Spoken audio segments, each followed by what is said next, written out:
आज हम लोग का जो हिंदी में टॉपिक है वो समास है, और ये जो हम लोग पढ़ रहे हैं वो क्लास 12 के लिए पढ़ रहे हैं। जैसा कि आप लोग जानते हैं कि हमने जो सिलेबस की चर्चा की थी उसमें हमने बताया था कि समास में हम लोगों को पूरा समास नहीं पढ़ना है, यानी कि हमारे टॉपिक में, यानी हमारे जो सिलेबस में जो समास है वो सिर्फ 3 ही समास हमको पढ़ना है।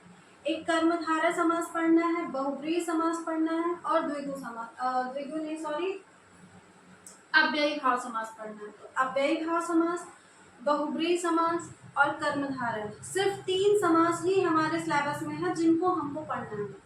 तो चलिए आइए देखते हैं कि ये हम कैसे पहचान करेंगे कि किसी भी शब्द में कौन सा समास है।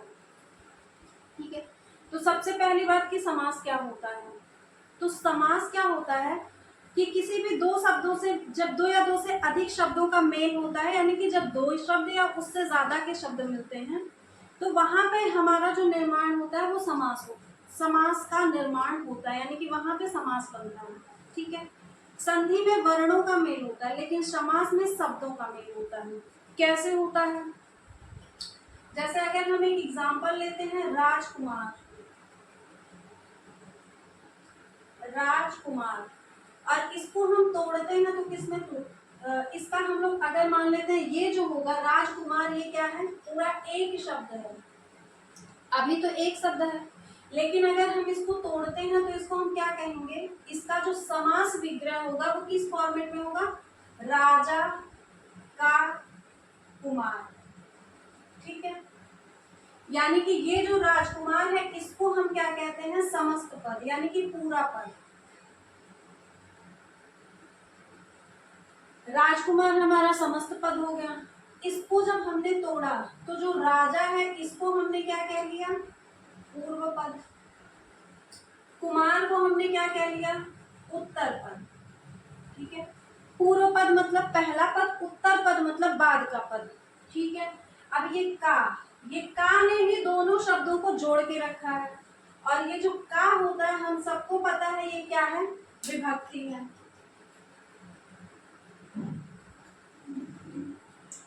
ठीक है, ये क्या है, ये का क्या है, विभक्ति है। ठीक है, किसमें आता है, संबंध कारक में हमारे आता है। संबंध कारक की विभक्ति क्या होती है, काकी के जो भी है, रारी ने, नानी ने, हम यहाँ पे वो विभक्ति और कारक नहीं पढ़ रहे हैं, हमको सिर्फ देखना क्या है, समास। तो का क्या है, विभक्ति है जिसने इन दोनों को जोड़ के रखा है। यानी अगर हम राजकुमार की बात करें तो राजकुमार को हम कह देंगे समस्त पद, या इसी को ही हम एक और नाम से जानते हैं, सामासिक पद।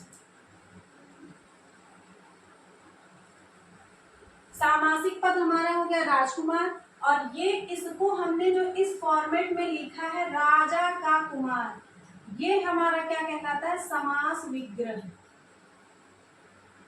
ठीक है, यानी भी किसी शब्द का हमने समास विग्रह करना है तो उसको इसी तरह से तोड़ेंगे अलग अलग पदों में। जिस तरह से इसमें से हमारा निकल के आता है एक पूर्व पद और एक उत्तर पद, और इन दोनों पदों को जोड़ के रखा है एक विभक्ति में। ठीक है, अगर ये विभक्ति ना हो तो दोनों पद अपने आप में क्या होंगे, स्वतंत्र होंगे। ठीक है, राजा अपने आप में स्वतंत्र होगा, कुमार मतलब बेटा होता है, तो कुमार अपना एक अलग पद बनाएगा, यानी कि वो अलग स्वतंत्र होगा, एक अलग शब्द हो जाएगा। ठीक है, इतना समझ में आ गया कि हमको जो समास है उसमें ये सारी चीजें आएंगी, पूर्व पद, उत्तर पद, इसलिए हमने पहले बता दिया है कि पूर्व पद हम किसे कह लेंगे, उत्तर पद किसे कह लेंगे। ठीक है, सामासिक पद क्या होता है, तो ये सारा चीज अभी कुछ आगे आने वाला है।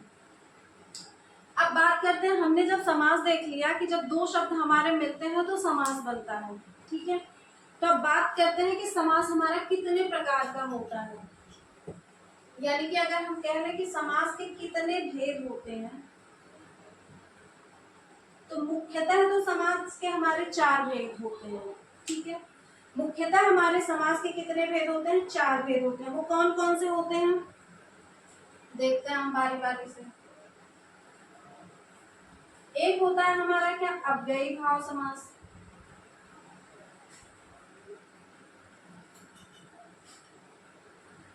दूसरा क्या होता है, बहुब्रीहि समास।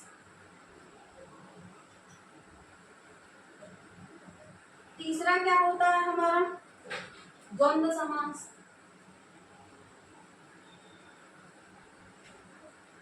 द्वंद्व हमारा इसी तरह से लिखा जाता है, इसमें दोनों व होते हैं, ठीक है। ऐसा नहीं है कि यहाँ नहीं होगा और यहाँ होगा, वो गलत हो जाएगा। वर्तनी में भी ये चीज पूछा जाता है। अगला क्या आएगा हमारा, तत्पुरुष समास। अब यहाँ पे हमने ये क्या देख लिया, समास के मुख्यतः कितने भेद होते हैं, 4। कौन कौन से, अव्ययी भाव हो गया,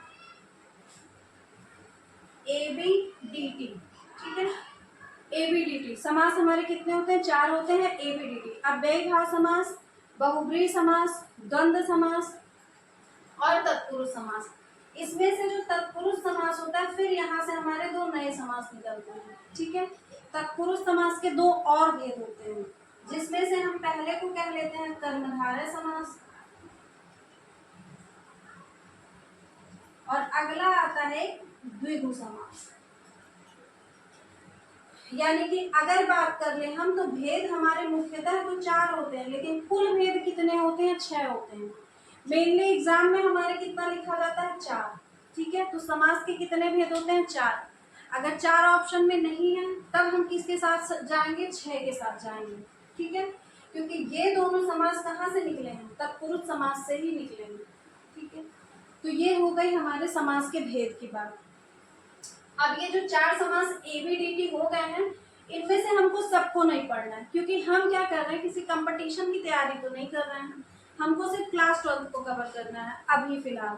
तो क्लास 12 के लिए जो हमारे सिलेबस में है वही पढ़ना है, और हमारे सिलेबस में क्या है, अव्ययी भाव समास है, और बहुब्रीहि समास है, और कर्मधारय। सिर्फ इन्हीं 3 को हमको पढ़ना है, ये 3 हमको नहीं पढ़ने हैं, ठीक है। तो बारी बारी से हम लोग एक एक को देखते हैं। सबसे पहले बात कर लेते हैं किसकी, अव्ययी भाव समास की। तो हम पहला जो हेडिंग लगाएंगे वो हमारा क्या होगा, अव्ययी भाव समास,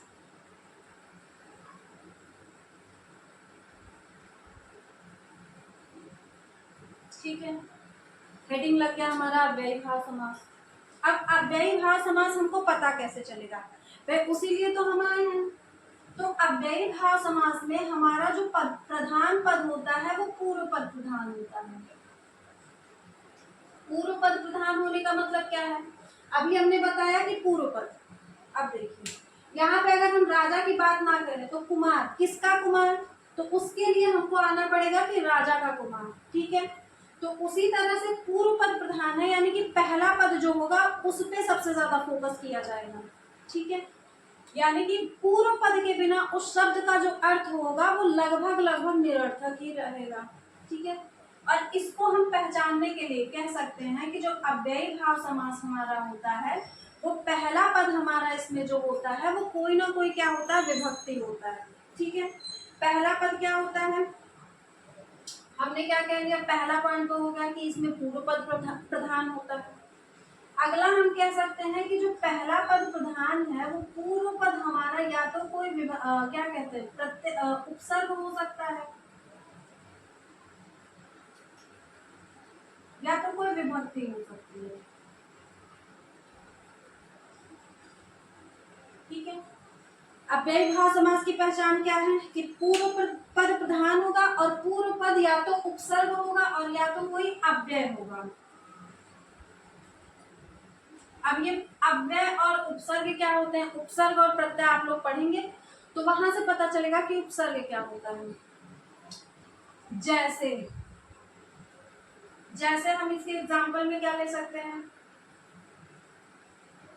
अव्ययी भाव समास में कोई भी एग्जाम्पल आ जाएगा, जैसे कि आमरण हो गया, प्रतिदिन हो गया,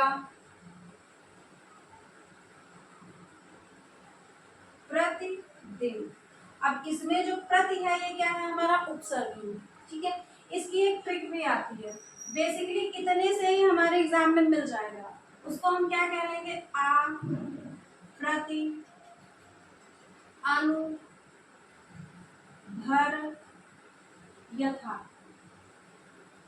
इतने शब्दों से, यानी कि मेनली अगर इन शब्दों से किसी भी शब्द की शुरुआत हो रही है तो वहां पे हम क्या कहेंगे कि अव्ययी भाव समास है। अब इन्हीं शब्दों से हम एग्जांपल्स दे लेते हैं। अब प्रति, प्रति से क्या हो गया, प्रतिदिन हो गया, यानी कि प्रतिदिन में क्या है, अव्ययी भाव समास है। अगला हम ले लेते हैं, कोई भी आ से ले लेते हैं, आमरण। इसमें भी कौन सा समास हो गया, अव्ययी भाव समास हो गया। भर से ले लेते हैं, भरपेट, भरसक होता है ना, भरपेट। इसमें भी कौन सा समास हो गया, अव्ययी भाव समास हो गया। यथा की बात कर लेते हैं, यथाशक्ति होता है एक शब्द, यानी कि जितनी उसकी शक्ति है, यथाशक्ति।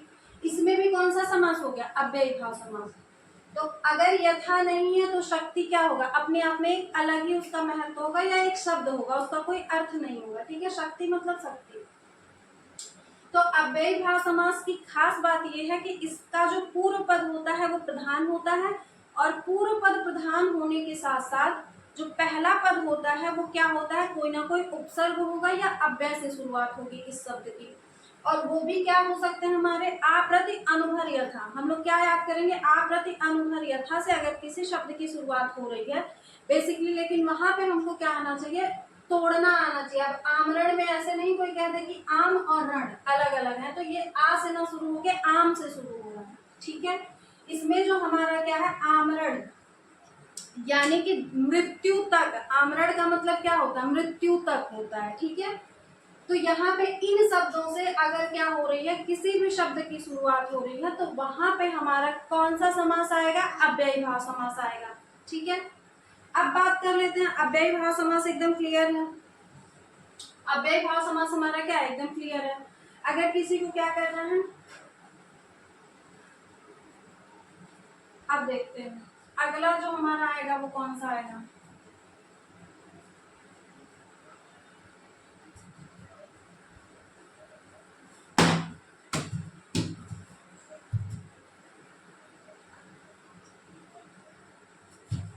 अगला जो समास हमको क्या पढ़ना है, वो क्या पढ़ना है, बहुब्रीहि समास पढ़ना है।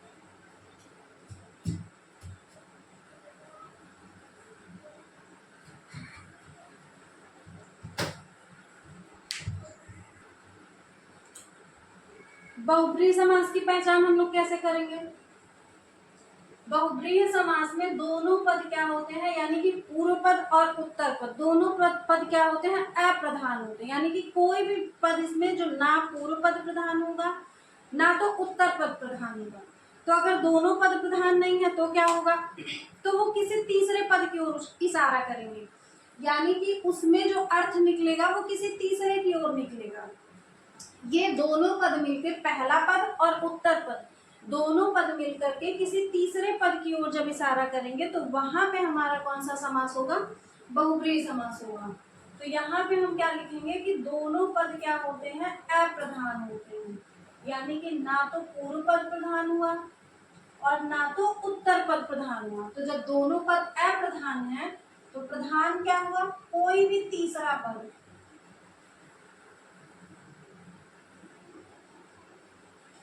ठीक है, अब तीसरा पद प्रधान कैसे हो सकता है, जैसे बात कर लेते हैं हम लोग किसकी, त्रिलोचन की।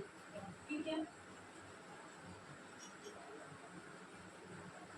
त्रिलोचन की बात कर लेते हैं।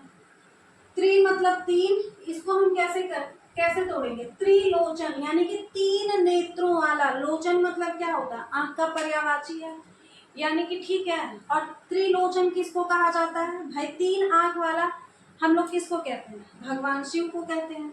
यानी कि सिर्फ एक ही वो हैं जिनके पास सिर्फ तीन आंखें हैं, ऐसा माना जाता है। बाकी और कोई तो है नहीं तीन आंखों वाला। तो इसका मतलब ना तो यहाँ पे जो पहला पद है पूर्व पद, ना तो ये प्रधान है, ना तो लोचन यानी कि ना तो आंख प्रधान है। जब दोनों पद मिलकर किसी तीसरे पद की ओर इशारा करें तो वहां पे जो हमारा समास होता है वो बहुब्रीहि समास होता है। त्रिलोचन किसकी ओर इशारा कर रहा है, भगवान शिव की ओर इशारा कर रहा है। इसी तरह से आता है पीतांबर। पीतांबर मतलब पीला अंबर, जिसने मतलब पीला अंबर है जिसका, अंबर मतलब वस्त्र। ठीक है, ये भी किसको माना जाता है, भगवान विष्णु को माना जाता है। पीतांबर तो खैर अभी दूसरे में भी हमको देखना है, लेकिन यहाँ पे बहुब्रीहि में भी आता है, ये एक्सेप्शन है यानी कि अपवाद है। ठीक है, इसको हमको ऑप्शन के अकॉर्डिंग ही करना होता है। तो पीतांबर हो गया। हम ऐसे नीलकंठ की भी बात कर लेते हैं। अगर नीलकंठ हम देखेंगे तो इसका समास विग्रह क्या होगा? नीला है कंठ जिसका, कंठ मतलब गला, तो नीलकंठ किसको कहा जाता है? भगवान शिव को कहा जाता है। यानी कि ये भी किसी तीसरे पद की ओर ही तो इशारा कर रहा है। जब भी हम नीलकंठ कहेंगे तो सबके दिमाग में आएगा कि नीलकंठ तो बस एक ही है, भगवान शिव। तो यानी कि चर्चा किसकी हो रही है? भगवान शिव की हो रही है। तो यानी कि यहाँ पे भी हम तुरंत समझ जाएंगे कि बहुब्रीहि समास है। तो बहुब्रीहि समास क्या होता है? बेसिकली इसमें जो शब्द आते हैं वो पर्यायवाची शब्द आते हैं, हम ऐसे याद कर सकते हैं। और जितने भी भगवान की तरफ इशारा करने वाले पर्यायवाची हो गया, जैसे महेश हो गया हमारा, चतुर्भुज हो गया, चक्रपाणि हो गया, चक्रपाणि यानी कि चक्रपाणि मतलब चक्र को धारण करने वाला, चक्रपाणि मतलब चक्र है जिनके हाथ में। और हम जानते हैं कि पूरी दुनिया में सिर्फ हम एक ही इंसान को जानते हैं जिनके हाथ में चक्र जो धारण करते हैं, भगवान विष्णु। तो चक्रपाणि भी भगवान विष्णु की तरफ इशारा कर रहा है। उसी तरह से हो गया हमारा क्या? नीलकंठ हो गया, चक्रपाणि हो गया, दशानन भी हो जाता है, यानी कि 10 सर हैं, 10 सर हैं जिसके। और दशानन कहा किसको जाता है? रावण को कहा जाता था दशानन, और किसी के पास तो 10 सर नहीं है। तो इसका मतलब ये सारे शब्द जो हमारे आते हैं, ठीक है। अब यहीं पे हम अगर बात कर ले माखन चोर की भी, तो माखन चोर मतलब माखन को चुराने वाला। वैसे तो कोई भी चुरा सकता है, लेकिन माखन चोर की जब बात आती है तो वहां पे हमारे दिमाग में किसकी बात छवि आती है? तुरंत भगवान श्री कृष्ण की छवि आती है। तो ऐसे हम समझ सकते हैं कि सीधा सीधा जो भी भगवान से रिलेटेड है या भगवान के पर्यायवाची जो होते हैं वो सारे हमारे कहाँ पे आ जाएंगे? बहुब्रीहि समास में आ जाएंगे। तो बहुब्रीहि समास क्या होता है? इसमें कौन कौन से पद प्रधान होते हैं? ना तो पूर्व पद प्रधान होगा, ना उत्तर पद प्रधान होगा, बल्कि कोई तीसरा पद प्रधान होगा। यानी कि जब दोनों शब्द मिल करके या दोनों पद मिल करके किसी तीसरे पद की तरफ इशारा करें तो वहां पे जो हमारा समास होता है वो क्या होता है? बहुब्रीहि समास। और इसके एग्जाम्पल्स ज्यादातर भगवान जी से ही रिलेटेड होते हैं। ठीक है, ये हो गया हमारा बहुब्रीहि समास हो गया। हमने क्या देख लिया? बहुब्रीहि समास हो गया और अव्ययीभाव समास हो गया। बचता क्या है? कर्मधारय समास। तो अगर कर्मधारय समास बचता है तो देखते हैं कि कर्मधारय क्या होता है। कर्मधारय और बहुब्रीहि इन्हीं दोनों में क्या होता है? एक्सेप्शंस होते हैं। इन दोनों के एग्जांपल्स मिलते जुलते होते हैं। ठीक है, तो कर्मधारय समास हमारा क्या होता है?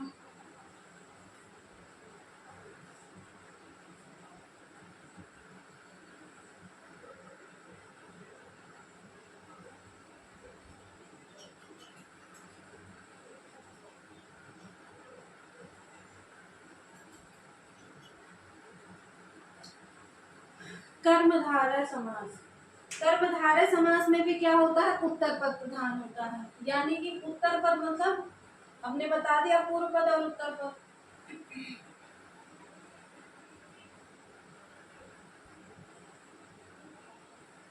उत्तर पद प्रधान होता है। और इसमें जो शब्द बनते हैं वो किस किस फॉर्मेट में बनते हैं? विशेषण विशेष्य के फॉर्मेट में बनते हैं।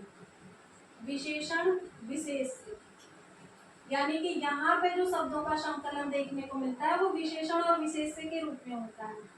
विशेषण विशेषता बताते हैं किसकी? विशेष्य की। ठीक है, अब जैसे जैसे क्या हो गया? नील कमल।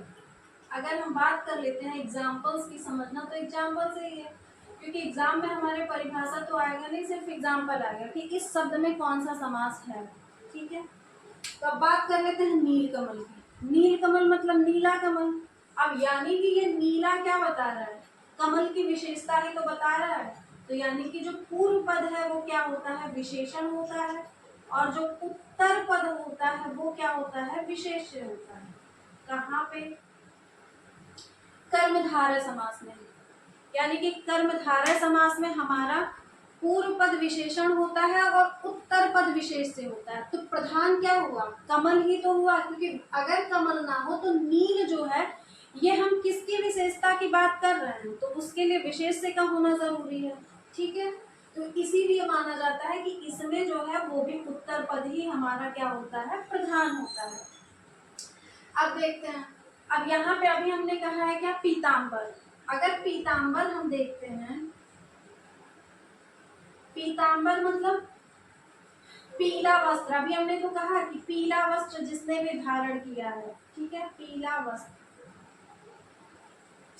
तो यानी कि वस्त्र की विशेषता बता रहा है कि वो कैसा है, पीला है, ठीक है।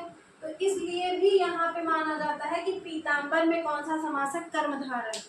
अब सुनते हैं कि अगर हमारे एग्जाम में आ गया तो हम क्या करेंगे। तो एग्जाम में आता है तो उसका सॉल्यूशन ये है कि अगर पूछ लिया कि पीतांबर में कौन सा समास है और ऑप्शन में हमारे बहुब्रीहि समास है, तो हम बहुब्रीहि को टिक करेंगे, क्योंकि वहां पे जो बात आ जाएगी भगवान विष्णु या श्री कृष्ण की बात आ जाएगी, पीतांबर उनको ही कहा जाता है, तो हम बहुब्रीहि समास को लगाएंगे।